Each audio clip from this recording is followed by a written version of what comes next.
Assalamualaikum warahmatullahi wabarakatuh. Perkenalkan, nama saya Intan Trinanda dengan NIM 501180121 Fakultas Ekonomi dan Bisnis Islam. Baiklah, untuk memenuhi tugas mata kuliah saya, yaitu mata kuliah manajemen strategi. Yang pertama yaitu proses manajemen strategi didasarkan atas keyakinan bahwa perusahaan seharusnya secara terus-menerus memonitor kejadian dan prospeknya atau kecenderungan dari faktor waktu apabila diperlukan. Jelaskan pengertian pernyataan tersebut.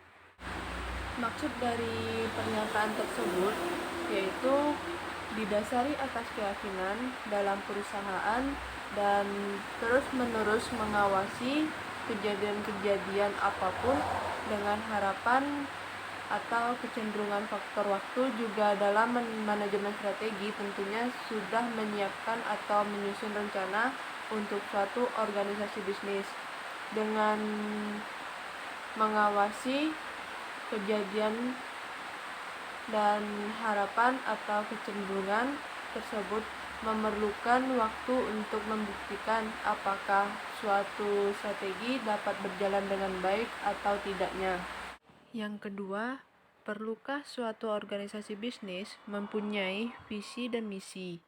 Jelaskan dengan argumentasi yang rasional. Dalam suatu organisasi bisnis tentunya memiliki visi dan misi. Karena visi dan misi tersebut merupakan hal yang penting.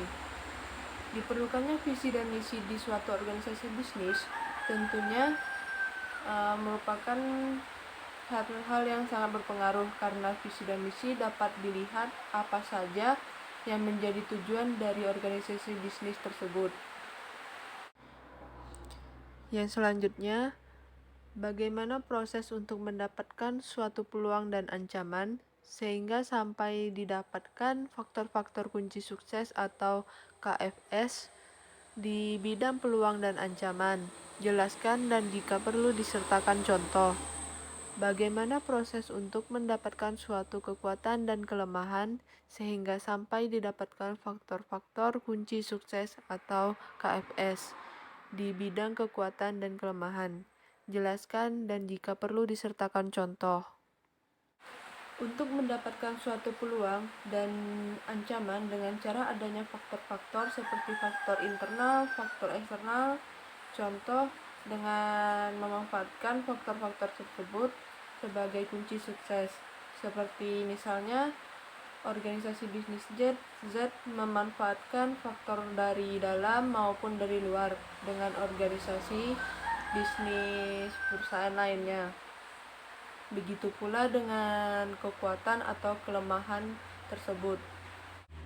Selanjutnya yaitu jelaskan yang dimaksud dengan analisis kekuatan dan kelemahan perusahaan dan apa pula tujuan analisis tersebut serta bidang apa saja yang dianalisis. Berikan pula contohnya masing-masing. Analisis merupakan suatu upaya perencanaan strategi untuk mengevaluasi baik dalam hal kekuatan, kelemahan, serta tujuan dari analisis tersebut. Misalnya si C bekerja di suatu perusahaan dan ditugaskan untuk menganalisis kekuatan, kelemahan, serta perusahaan di tempat dia bekerja tersebut. Dengan hal tersebut memiliki tujuan agar perusahaannya dapat bertahan lama dan juga dapat bersaing dengan perusahaan yang lainnya. Yang terakhir yaitu buat metrik EFE dan EFI untuk organisasi yang saudara pilih dan evaluasi metrik tersebut. Pertama yaitu metrik evaluasi faktor eksternal atau EFE. Terdapat kolom yaitu nomor, faktor struktur eksternal, peluang, ancaman, nilai, dan komentar. Yang pertama yaitu harga emas dengan ancaman pada bobot 0,14 dan ratingnya 4, maka nilainya 0,56. Dengan komentar harga emas tidaklah murah, harga emas dapat mencapai jutaan. Yang kedua, daya beli masyarakat tinggi. Pada peluang dan bobotnya 0,30 dan ratingnya 4, maka nilainya 0,80 dengan komentar dapat menguntungkan perusahaan dan menjadi peluang. Nomor 3 yaitu polusi dengan ancaman bobot 0,20 dan ratingnya 4, maka nilainya 0,80 dengan komentar karena emas terbuat dari magnetisme yang juga berasal dari endapan. Yang keempat, mobilitas masyarakat tinggi dengan peluang bobotnya 0,20 dan ratingnya 4, maka nilainya 0,80 dengan komentar masyarakat yang suka menyenangkan diri yang dapat menjadi peluang bagi perusahaan emas. Maka total keseluruhannya yaitu pada kolom peluang 0,40 dan kolom ancaman 0,34, maka nilai totalnya 2,96. Maka diketahui bahwa nilai total perkalian bobot dan ratingnya adalah 2,96, maka strategi perusahaan efektif dalam memanfaatkan peluang yang ada dan menghindari ancaman eksternal.